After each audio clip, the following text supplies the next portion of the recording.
Qué bueno que estás aquí. Bienvenidos a Reflexiones Educativas, una experiencia pedagógica exitosa más allá de las aulas. Y en esta oportunidad vamos a compartir este gran tema que está muy de moda, la planificación por competencia. ¿Qué es eso de planificar por competencia? ¿Es un problema o una solución para los docentes a la hora de trabajar su planificación y la educación con los alumnos en las aulas? Quédate con nosotros en Reflexiones Educativas. ¿Cuál es el secreto que tienen los docentes a la hora de planificar por competencia, siguiendo la taxonomía de Bloom? Porque muchos maestros están teniendo éxito en este tipo de planificación y sus alumnos están saliendo mucho mejor preparados y con niveles de competencias adecuada de acuerdo a lo que demanda el mercado. Estaremos compartiendo aquí en esta presentación lo que son esos elementos que están haciendo que los maestros estén impactando, teniendo éxito en este tipo de planificación. En cambio, hay otros que se están confundiendo con tantas cosas que exige este tipo de planificación, porque son muchos elementos que hay que tomar en cuenta a la hora de realizarla. Recuerdo que antes, tomando en cuenta lo que eran los conucos, donde se hacían los sembradíos, y los talleres, donde se realizaban reparaciones, vamos a decir, de carro o de algún tipo de artefacto eléctrico, o los ebanistas, que se le daba mucha oportunidad a los jóvenes. Los talleres generaban destrezas y habilidades.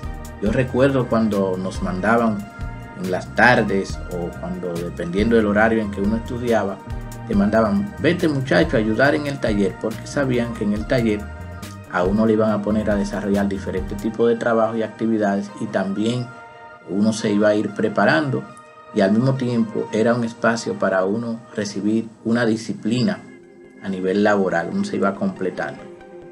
Entonces, una de las ventajas que tenía tanto el CONUC como el taller es que uno iba aprendiendo de manera práctica y al mismo tiempo te iban dejando ganar o te iban dejando participar de unos chelitos, un desayunito, y entonces uno iba relacionando aprendizaje con producción de ingresos y también de llevar comida. El primero que se beneficiaba era el mismo ayudante, que estaba aprendiendo, pero al mismo tiempo estaba participando de lo que ahí se almorzaba o se desayunaba, y en ocasiones el maestro del taller o del conuco mandaba también una ayuda hacia esa casa. Entonces es muy importante relacionar lo que es aprendizaje, vamos a decir práctico, pero que al mismo tiempo iba generando un espacio de producción y un puesto de trabajo. Entonces el que estaba en ese lugar estaba más o menos convencido en el tiempo de que en la medida que se iba desarrollando cada vez más a nivel práctico, iba resolviendo situaciones y problemas, entonces él iba produciendo más. Incluso llegaba a un nivel de dominio de esos muchachos o de esas muchachas, pero más en ese caso, en aquel tiempo de los varones, que luego ponían su propia propuesta de taller y se podían ir independizando. A nivel de la casa y de los conucos en el campo, yo veía que este muchacho, aunque no le permitía muchas veces que fuera a la escuela, se iba desarrollando, iba aprendiendo lo que era la producción agrícola, pero que con el tiempo, él mismo, con todos los saberes que ya tenía, se independizaba de una manera rápida de la casa, porque luego él ponía su propia casita, su propio conuco, y se abría paso. Quiero hacer énfasis en esta parte porque trabajo relacionado a producción económica, producción alimentaria y vamos a decir un éxito relativo, porque el joven relacionaba: bueno, si aprendo esto, produzco aquello y puedo irme forjando un camino. Sin embargo, había que comparar aquellos que podían tener la oportunidad de ir a la escuela y mantenerse y se resistían a quedarse en el campo o en el taller, o podían hacer las dos cosas a la vez, trabajo en el campo o en los talleres, al mismo tiempo estudiar. Luego se iba enfocando en el estudio del bachillerato y luego a la universidad. Antes se veía la diferencia. Cuando regresaba ya este muchacho hecho profesional, la diferencia salarial y el nivel de vida era muy diferente al que se quedaba solamente en el taller y al que se quedaba solamente en el campo. Lo primero que toma en cuenta el Ministerio de Educación a través de lo que es el Plan de Nación a nivel de desarrollo del país, cuáles son las carreras que hacen falta en el país. Y se hacen diferentes tipos de estudios, reuniones, encuentros, y muchos equipos técnicos participan de todo este proceso hasta que se definen un conjunto de carreras y se le define un título. Ese título va a estar asociado a un perfil. Ese perfil tiene un conjunto de descripciones, de competencias, el puesto de trabajo que va a ocupar esa persona, las características técnicas y los dominios. Y para que esta persona logre ese perfil, entonces se definen un conjunto de módulos que vienen siendo asignaturas. Un conjunto de módulos que para poderse lograr deben estar asociados a las competencias definidas en el perfil de la carrera. No importa que sea electrónico, no importa que sea del área de informática, electricidad o el área de servicio. Debe estar relacionada a lo que la sociedad demandó, incluso con estándares internacionales que estuvieron definidos en el perfil. Este conjunto de módulos, para poderse lograr, deben tener entonces unos resultados de aprendizaje. Esos resultados de aprendizaje en los cuales se subdividió ese conjunto de módulos para poderse lograr las competencias establecidas en ese módulo, entonces hay unos resultados de aprendizaje que no es un solo, sino un conjunto para que se defina en esa asignatura el logro de esas competencias. Ahora, esos resultados de aprendizaje se subdividen estratégicamente en elementos de capacidad. ¿Ven? Se va subdividiendo el resultado de aprendizaje para poder lograrlo en elementos de capacidad que pueden ser actitudinales, procedimentales y también de conocimiento. Finalmente tenemos las actividades.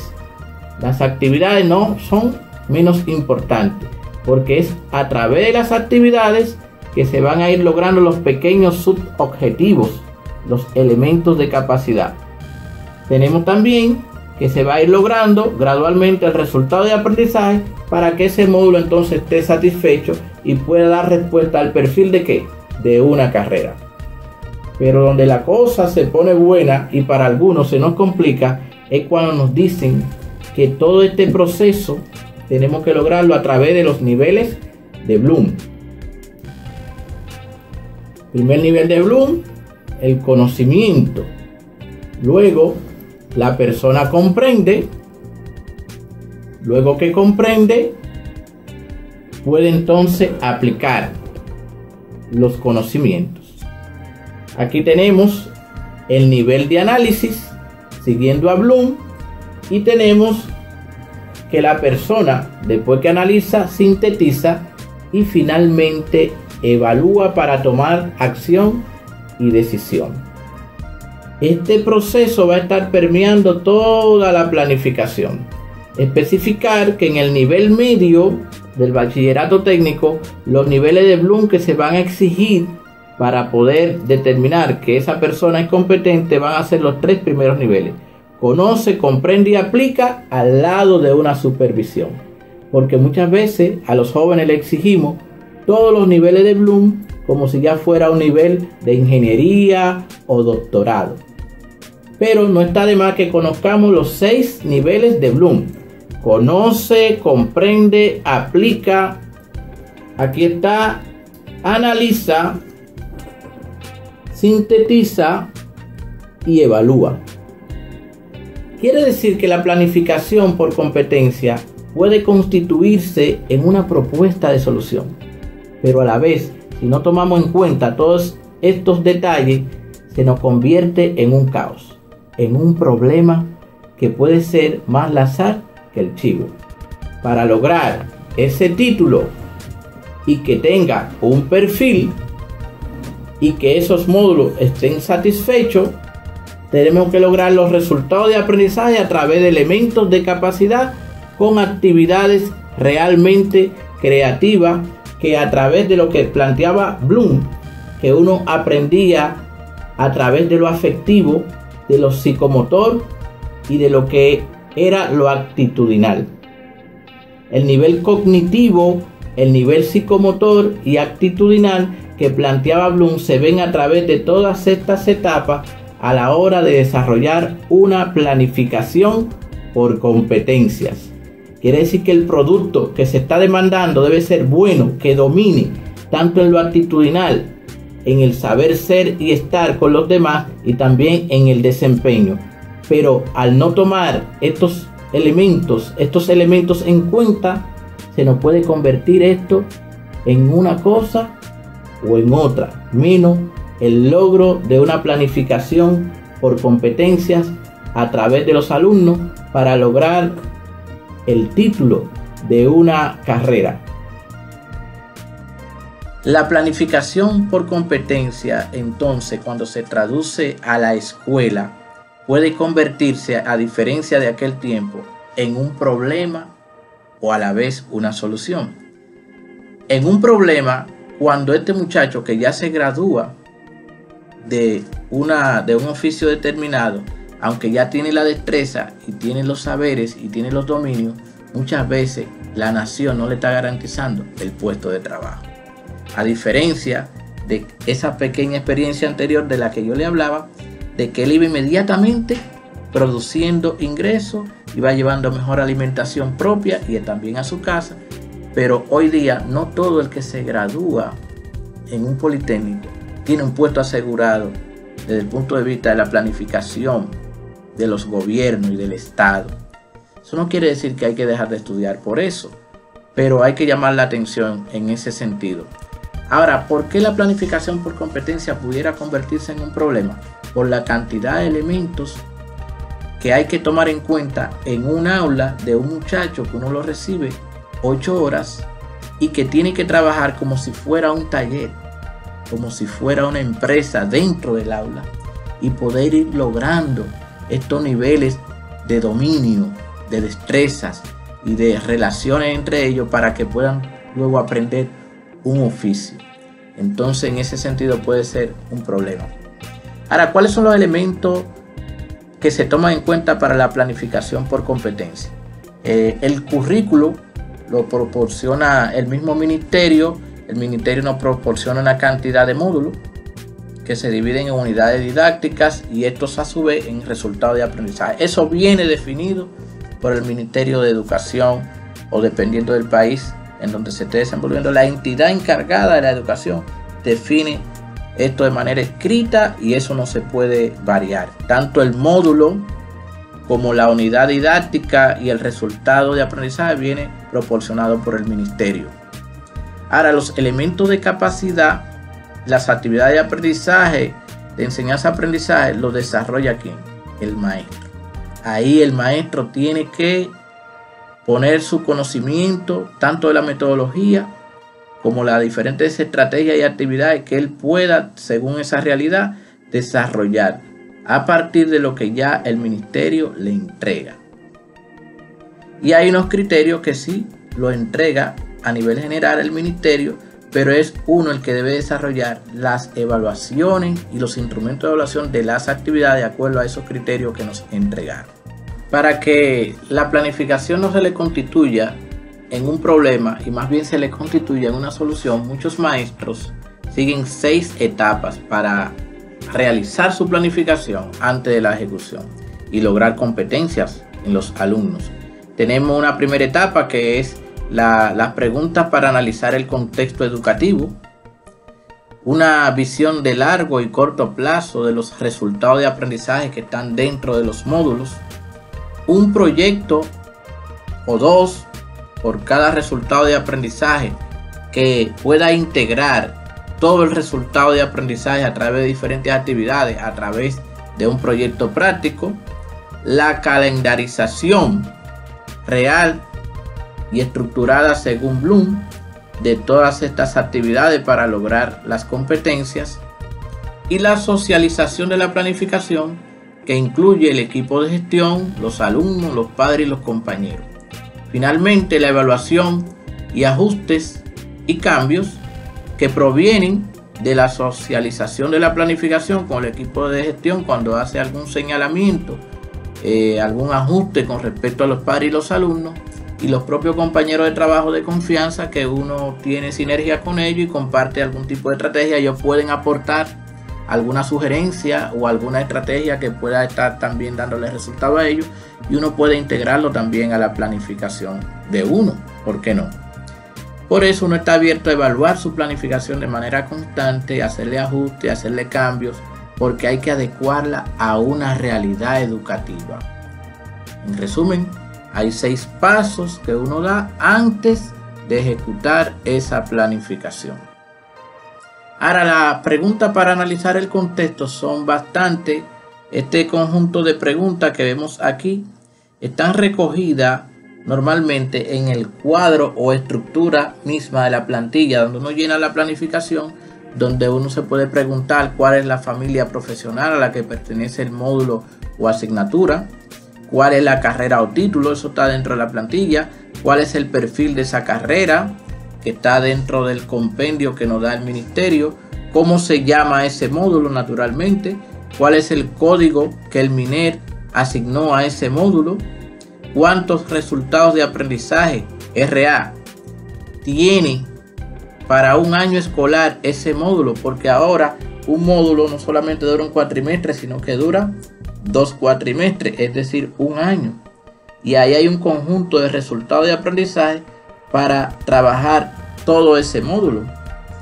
¿Cuántas semanas tiene cada cuatrimestre en el año escolar? Para tomarlo en cuenta en términos de tiempo, el control del tiempo, muy importante, porque si hay una cantidad de resultados de aprendizaje que hay que lograr para realizar ese módulo, hay que ver cuántas semanas tiene ese cuatrimestre, cuántas semanas reales presenciales en aula tenemos a los alumnos, porque hay ocasiones que hay días de fiesta, hay interrupciones, hay celebraciones, hay efemérides, y todo eso se va restando. ¿Cuál es el resultado de aprendizaje actual que voy a planificar ya cuando voy a entrar con mi primer resultado de aprendizaje, tomando en cuenta las semanas en las que se trabaja ese módulo?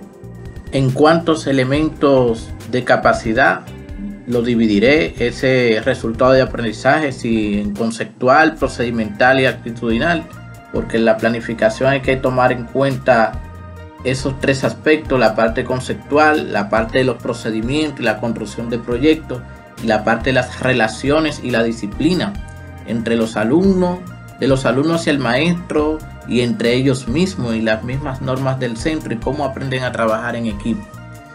¿Cuáles estrategias de enseñanza voy a utilizar? Porque mientras ellos aprenden a través de estrategias de aprendizaje y la utilizan en sí mismos, ellos como alumnos, yo como maestro, voy a utilizar unas estrategias de enseñanza para lograr que ellos aprendan. ¿Cuántas actividades haré para lograr los elementos conceptuales, los elementos procedimentales, los elementos actitudinales? Como ven, un resultado de aprendizaje lo voy a subdividir en elementos de capacidad. Y para eso tengo que preguntarme en cuántos elementos lo voy a subdividir, porque el tiempo cuenta. Y el nivel de complejidad con que yo desarrolle cada resultado de aprendizaje me va a consumir un tiempo. Ahora, en ese aspecto lo que estoy es tomando en cuenta los niveles de Bloom de esas actividades, señalando si es de conocimiento, si es de comprensión, si es de aplicación. ¿Cuánto valdrán esos RA? Esos resultados de aprendizaje tienen que tener una puntuación a través de las actividades que se van a desarrollar. Todo tiene un tipo de puntaje a la hora de evaluarlo. ¿Qué plataforma digital utilizaré para comunicarme con el alumno? Si Classroom, Edmodo, Schoology, los grupos de WhatsApp, todo eso yo lo voy a tomar en cuenta. ¿Cuántas horas semanales tiene ese módulo? Porque hay módulos que usted se ve con un grupo una sola vez a la semana, en ocasiones 2 veces. Hay módulos que son de pocas horas, hay otros que son de 6, 8 horas, muchas veces un día entero trabajando con ellos. ¿Cuántas veces me veo con ese grupo de alumnos en la semana? Hay otro grupo de preguntas: ¿cuántos alumnos son? Porque no es lo mismo trabajar con un grupo grande que con grupos pequeños. ¿Cómo es la naturaleza y tipo de inteligencia más resaltante de ese grupo? Si son kinestésicos, se les gusta mucho la matemática, si son lingüistas, musicales, visuales, espaciales, interpersonales, intrapersonales, naturalistas, según la inteligencia múltiple de Howard Gardner. Porque así yo puedo adecuar determinado tipo de actividades para que pueda tener mayor impacto en su aprendizaje y mayor atención. ¿Son de términos o inician la carrera esos jóvenes? ¿Cuáles proyectos de integración de área utilizaré? ¿Cómo puedo trabajar con otros maestros los mismos resultados de aprendizaje con un proyecto común con algún otro maestro para no sobrecargar de actividades tanto a los alumnos como a nosotros mismos? ¿De qué forma los estudiantes van a evidenciar esas actividades? ¿Cuáles instrumentos de evaluación utilizaré? ¿Cuáles instrumentos serán de autoevaluación, donde ellos mismos se van a autoevaluar? ¿Cuáles serán de coevaluación? ¿Cuáles serán de heteroevaluación, donde yo voy a aplicar una evaluación desde mi punto de vista, o cuando ellos se evalúan entre ellos, que es la coevaluación? ¿Y qué tiempo me lleva a evaluar cada instrumento en el aula según la actividad? Porque de acuerdo a cómo yo desarrolle ese instrumento de evaluación, me va a tomar un tiempo evaluarlo de manera presencial, o si lo voy a evaluar desde una actividad virtual. ¿En cuál secuencia o momento de la clase aplicaré esos instrumentos? ¿En la secuencia inicial? ¿En la de desarrollo? ¿En la de cierre? ¿El cuatrimestre está iniciando o terminando? ¿Cuáles recursos tecnológicos dispongo?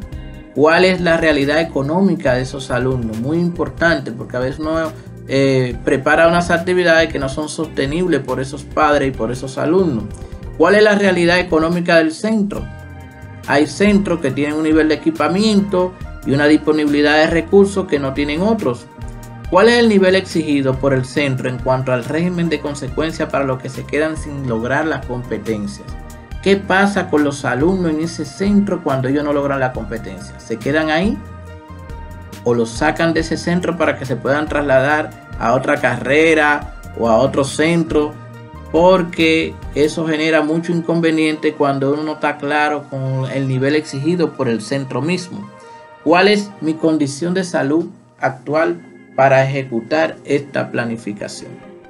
Como ven, son muchas preguntas. Entonces uno tiene que ver si está en tal o cual estado de salud para abordar determinado tipo de actividades. Quiere decir que es un consenso entre las actividades que yo puedo abordar desde mi estado de salud, pero al mismo tiempo lo que me demanda el ministerio y que los alumnos tienen que aprender.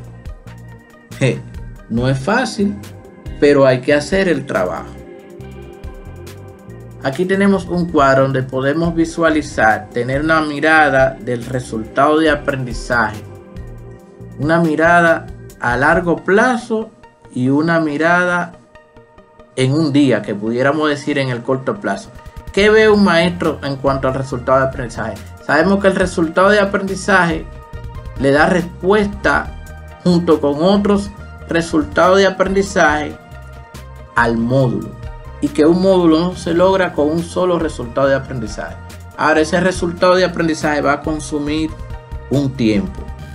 ¿Qué tiempo va a consumir ese resultado de aprendizaje? Yo debo definir si lo voy a desarrollar en 4 semanas, en 5 semanas, en 6 semanas, en 2 semanas o en 3, de acuerdo a la cantidad de resultados de aprendizaje dentro de un módulo. Ese resultado de aprendizaje lo voy a subdividir en elementos de capacidad, y esos elementos de capacidad a su vez serán conceptuales, procedimentales o actitudinales, y debo definir cuáles estrategias voy a utilizar a largo plazo si organizadores gráficos, puesta en común, resolución de problemas, elaboración de productos, prueba de ejecución. Eso es un resumen, porque hay muchas más estrategias como profesor que yo puedo usar. ¿Cuáles estrategias utilizarán los alumnos a nivel de aprendizaje? Si de investigación, exposición, organización de proyectos, simulación, experimentación, reparación, demostración, relación, en fin, diferentes tipos de estrategias de aprendizaje para los alumnos. Ahora, los alumnos a la hora de preparar actividades, ellos van a utilizar unos instrumentos para evidenciar esas actividades. Yo debo definir en cada actividad qué tipo de instrumento se va a utilizar, si muro digital, si fotonarración, producción escrita, producción digital, producto elaborado, mapa mental, conceptual, producción de videos, registro anecdótico. Eso por poner un conjunto de la manera. Una cosa es cómo el muchacho elabora o hace un determinado tipo de actividad y cómo la evidencia. Ahora, él me entrega sus evidencias y yo debo tener un conjunto de instrumentos para la evaluación. Si una rúbrica, una lista de cotejo, un examen, una entrevista. Ojo, estos instrumentos tienen que estar socializados con el alumno. No puede ser una sorpresa que yo lo sorprenda con una rúbrica con determinada actividad. Esta debe estar socializada. Entonces yo debo tener todo eso en el largo plazo definido a través de un banco de estrategias, instrumentos, elementos de capacidad. Ahora, en el corto plazo, en un día, el mismo resultado de aprendizaje, aunque lo estoy visualizando en el largo plazo, en 4 semanas, o en 6, o en 3, como usted defina, en este caso 4. En un día, ¿cómo podemos visualizar un resultado de aprendizaje? En un día, yo voy a trabajar un elemento de capacidad a través de una actividad y determinando en qué nivel de Bloom me encuentro, si en el de conocimiento, si en el de aplicación, si en el de comprensión. Ese nivel de Bloom debo tenerlo claro a la hora de proponer la actividad que voy a trabajar. Las estrategias de enseñanza las elaboro yo como maestro y las actividades o estrategias, vamos a decir las estrategias de aprendizaje, son ellos, los alumnos. La actividad o la planificación se hace centrada en los alumnos. ¿Cuáles actividades ellos van a desarrollar como estrategia para poder aprender? ¿Con cuáles instrumentos ellos van a evidenciar esas actividades y con cuáles yo lo voy a evaluar? Es decir, que es un asunto de toma y dame y toma. Ellos van a evidenciar las actividades a través de unos instrumentos y yo lo voy a evaluar. Ahora, nada de esto es desconocido. La planificación completa es conocida por ellos, especialmente los instrumentos de evaluación y los instrumentos a través de los cuales ellos van a evidenciar las actividades. Todo el tiempo hay una comunicación de allá para acá, de aquí para allá, y se hacen ajustes, se hacen acuerdos y hay una comunicación permanente, porque lo que se quiere lograr es que el estudiante aprenda y domine y logre las competencias.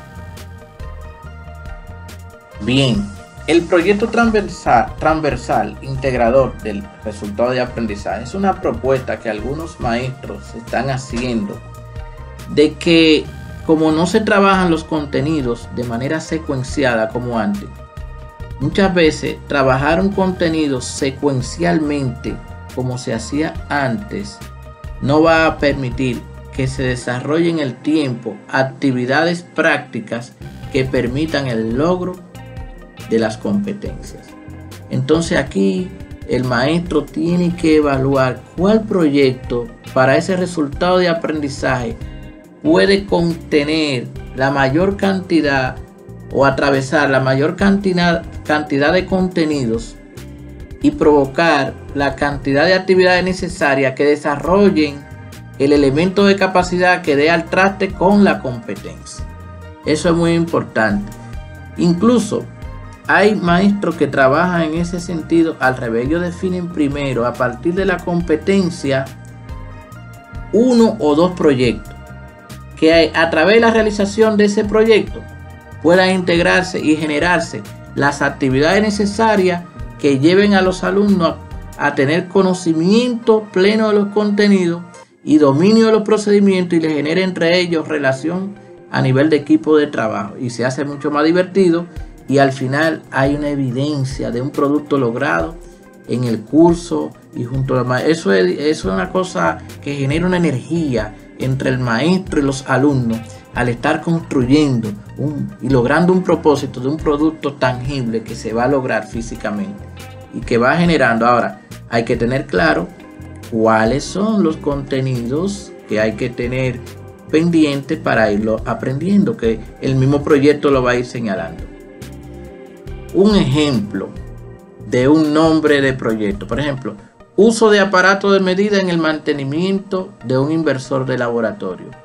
Él da mantenimiento a un inversor de laboratorio donde se evidencia la medición de magnitudes eléctricas tales como voltaje, corriente, potencia, frecuencia, periodo, voltaje de pico, positivo, negativo, utilizando diferentes aparatos de medida y algunos cálculos matemáticos para las medidas directas. Este proyecto es darle mantenimiento a un inversor de laboratorio, pero fíjense los contenidos que debe atravesar, aunque no se manejen de manera secuenciada. Hay conceptuales, donde están los instrumentos de mediciones electrónicas, conceptos de medición y errores de medida, multímetros. Hay procedimentales, descripción del instrumento electrónico utilizado, localizaciones de fallas, reparaciones, calibración, en fin. Y hay actitudinales, actitud de colaboración en el trabajo de equipo, respeto hacia los compañeros y hacia las normas, en fin.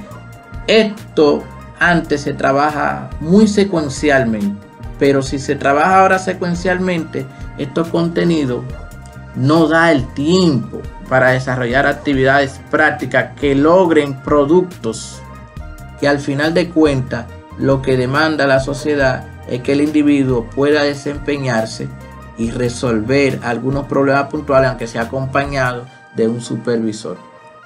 Aquí tenemos que hay que definir un listado de los recursos que se van a definir en ese proyecto. Aquí hay un ejemplo: aparatos de medida, multímetro, fuente de alimentación, simuladores de computadora, internet, manuales electrónicos, dispositivos. Y aquí lo normal, que es instalar y mantener sistema de medida y regulación, que es el nombre de ese módulo, el grado, la especificación del resultado de aprendizaje, que es instrumento de medida, y prever que para los alumnos que no entreguen los trabajos asignados a tiempo se le agregará el mantenimiento y reparación del inversor individual del laboratorio. Ya no va a ser a través de un grupo. Y aquí algunos comentarios. Lo que queremos especificar es que puede haber un proyecto que integre los contenidos y no trabajar los contenidos secuencialmente para luego ver qué proyecto realizamos, sino al revés. Definir el proyecto que contenga y obligue a investigar esos contenidos. Aquí ya tenemos una plantilla que usted puede usar, la plantilla que le propone el centro, que le propone el ministerio, pero también usted puede proponer una plantilla siempre y cuando tome en cuenta todos los elementos de la planificación. Como es natural, usted tiene aquí el encabezado, que puede ser ya lo que es normal de la misma institución, el politécnico, el nombre del politécnico, el nombre del docente, el año, el grado, el resultado de aprendizaje, el valor que le está dando al resultado de aprendizaje, el módulo formativo, como se llama, la duración para ese resultado de aprendizaje específico, en este caso 4 semanas, el resultado de aprendizaje que lo da el ministerio. Aquí tenemos el elemento de capacidad. En este caso el verde es un elemento conceptual, el rojo es procedimental, y tenemos una definición del elemento de capacidad actitudinal. Como vemos, describiendo la plantilla, tenemos unas actividades que va a desarrollar el maestro, actividades de enseñanza, los alumnos actividades de aprendizaje, el nivel de Bloom para esas actividades, las fechas establecidas, con qué instrumento va a evidenciar el alumno esa actividad y cómo la va a evaluar. Si lo vemos a nivel vertical, usted va a observar el desarrollo a largo plazo del resultado de aprendizaje. Si lo vemos horizontal, esto se puede estar observando a través de semanas o días. Por ejemplo, ese elemento conceptual a partir de ese resultado de aprendizaje, que es medir magnitudes eléctricas. Por ejemplo, el elemento conceptual describe uso de los instrumentos de medidas electrónicas mediante el análisis de texto y manuales, tomando en cuenta magnitudes a medir, respetando normas de seguridad. Esa parte verde, a través de 2 actividades en 2 semanas, se va a estar trabajando. El maestro en la primera semana, a través de organizadores gráficos, los alumnos van a hacer investigación, uso de instrumentos de medida. En el nivel de Bloom, conocimiento. En la primera semana de septiembre lo van a evidenciar a través de un muro digital los instrumentos de medida. El maestro, el docente, lo va a evaluar a través de ¿qué? De una rúbrica.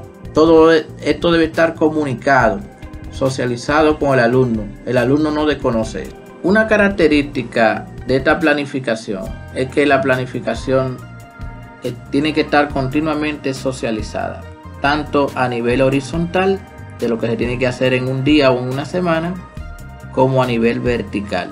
El maestro está monitoreando el control del tiempo, el desarrollo de las actividades y va evaluando inmediatamente, ya sea de manera presencial o de manera virtual, como ahora se está estableciendo de acuerdo a las situaciones que hay.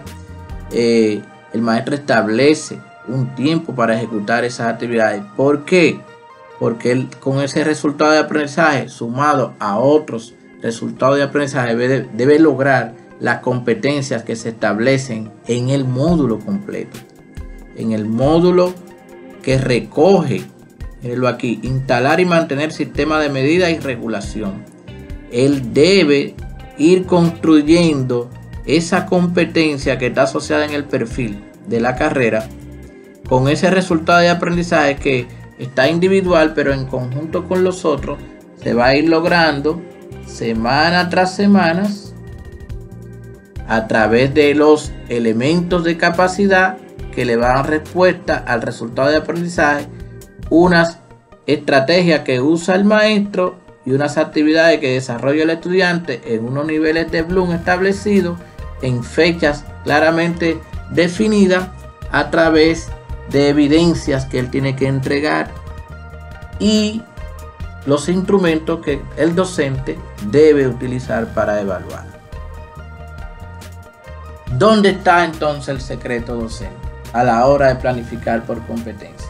En realidad, el secreto es que no haya secreto. Socialización de la planificación para la participación no se logra solo. Si el maestro se queda con el secreto guardado de lo que se va a hacer, no va a haber una participación activa de los alumnos, ni va a haber un compromiso por la institución en el equipamiento, ni va a haber una participación de los padres y del mismo Estado. Tiene que haber una socialización de la planificación a los compañeros docentes colaboradores, con lo que se logra la sinergia, los equipos de confianza, se aprende bastante uno con los otros. Cuando tú sabes una determinada estrategia y se la enseña a otro, te la aprende más. Pero cuando hay otro docente que tiene éxito en una determinada estrategia, entonces con los que uno tiene confianza, tiene sinergia, uno le pregunta y uno aprende.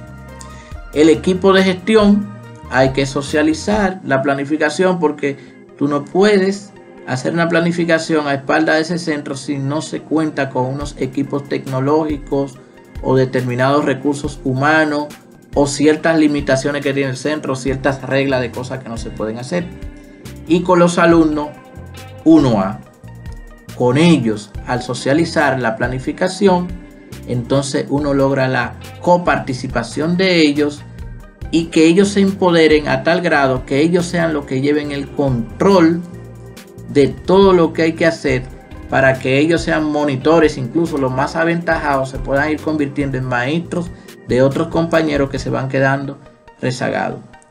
Los padres deben tener en cuenta la planificación que se está logrando con sus hijos, porque muchas veces ellos están en desconocimiento de ello, y la alimentación, la cantidad de tiempo que lleva, qué está haciendo su hijo, qué está aprendiendo, cuál es la responsabilidad, qué implica todo esto. Deben haber reuniones, deben haber grupos de WhatsApp o de alguna plataforma virtual que les permita, porque se generan muchas situaciones con los alumnos, se cansan, se deprimen, entran en situaciones disciplinarias junto con otros, se desmotivan por alguna razón, a veces llevan 10, 12 y 13 asignaturas, no es fácil. Tienen que estar los padres permanentemente participando a través del proceso. Evaluación para los ajustes y cambios. Hay que estar abierto a estos ajustes. Ya sabemos, resumiendo, que la planificación, el ministerio nos da el módulo, la unidad didáctica, los resultados de aprendizaje, y nosotros como maestros elaboramos los elementos de capacidad y las actividades de enseñanza-aprendizaje. Claro, los criterios de evaluación, de acuerdo al estándar internacional ya establecido en el perfil de la carrera, nosotros ya aterrizando en las actividades debemos tener nuestros propios instrumentos de evaluación. Esta fue una presentación de un servidor, Oliver Cordero, de este canal Reflexiones Educativas. Nosotros lo vamos a estar desarrollando. Vamos a decir que este fue el primero de muchos videos que vamos a desarrollar de manera específica para poder trabajar la educación por competencia y hacernos cada vez más competentes como maestros.